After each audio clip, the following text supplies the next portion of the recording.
Hi guys, welcome to my YouTube channel commerce class. आज का हमारा सब्जेक्ट है business environment and legal framework. Business environment दो शब्दों से मिलकर बना है, बिजनेस और इन्वायरमेंट। बिजनेस से तात्पर्य मनुष्य की उन सभी गतिविधियों से है जो समाज के कल्याण के लिए वस्तुओं के उत्पादन एवं सेवाओं के वितरण से संबंधित है। इन्वायरमेंट से तात्पर्य वो सभी चीज़ें जो हमारे आसपास है, ये सजीव या निर्जीव दोनों हो सकते हैं। लीगल फ्रेमवर्क मूल रूप से वे नियम हैं जो किसी भी गतिविधि को नियंत्रित करते हैं। इनमें संविधान, कानून, विनियम और यहाँ तक कि अनुबंध जैसी चीज़ें शामिल हो सकती है। यह एक ऐसी संरचना की तरह है जो सब कुछ व्यवस्थित रखती है। सब्जेक्ट नेम के बाद इस सब्जेक्ट का जो सिलेबस के अकॉर्डिंग फर्स्ट यूनिट है, हम लोग उस पे डिस्कस करेंगे। व्यावसायिक निर्णयों के लिए पर्यावरण विश्लेषण की प्रकृति और महत्व। इसका अर्थ ये है कि जब भी कोई बिजनेस कोई निर्णय लेती है तो उससे पहले वो बिजनेस के बाहरी और अंदर के इन्वायरमेंट को एनालाइज करती है। आप इसे इस तरह से भी लिख सकते हैं, बिजनेस वातावरण की प्रकृति और महत्व। यह समझाने के लिए आवश्यक अवधारणाएं हैं कि बिजनेस बाहरी और आंतरिक कारकों के भीतर कैसे संचालित होते हैं। बिजनेस वातावरण उन तत्वों से बना होता है जो संगठनों के निर्णयों, कामकाज और विकास को प्रभावित करते हैं।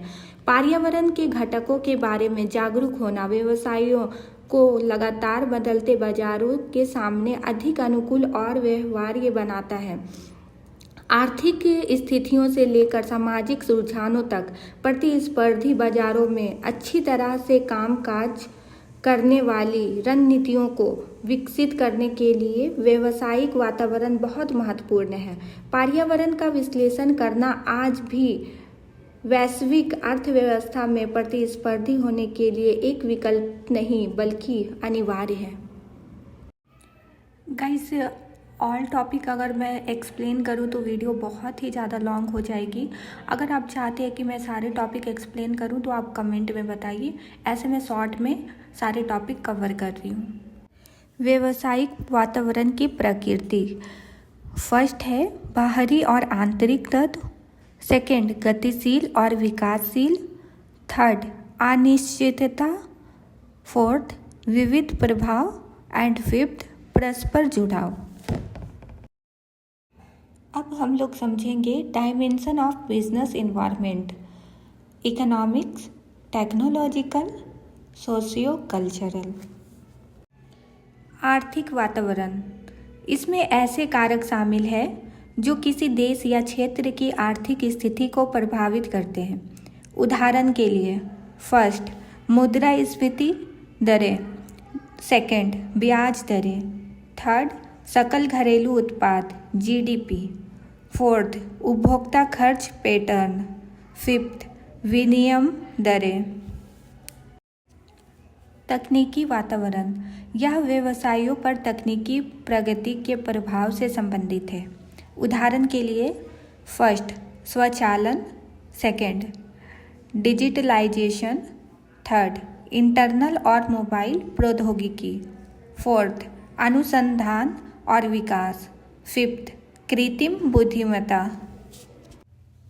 सामाजिक सांस्कृतिक वातावरण, इसमें समाज के सामाजिक मूल्य, विश्वास, दृष्टिकोण और जीवन शैली शामिल है। उदाहरण के लिए, फर्स्ट, जनसंख्यायिकी परिवर्तन। सेकंड, सांस्कृतिक रुझान। थर्ड, उपभोक्ता प्राथमिकताएं। फोर्थ, नैतिक विचार। फिफ्थ, सामाजिक मानदंडों में बदलाव। राजनीतिक वातावरण, इसमें सरकारी प्रभाव शामिल है। उदाहरण के लिए, फर्स्ट, सरकारी नियम। सेकंड, राजनीतिक स्थिरता। थर्ड, कर नीतियाँ।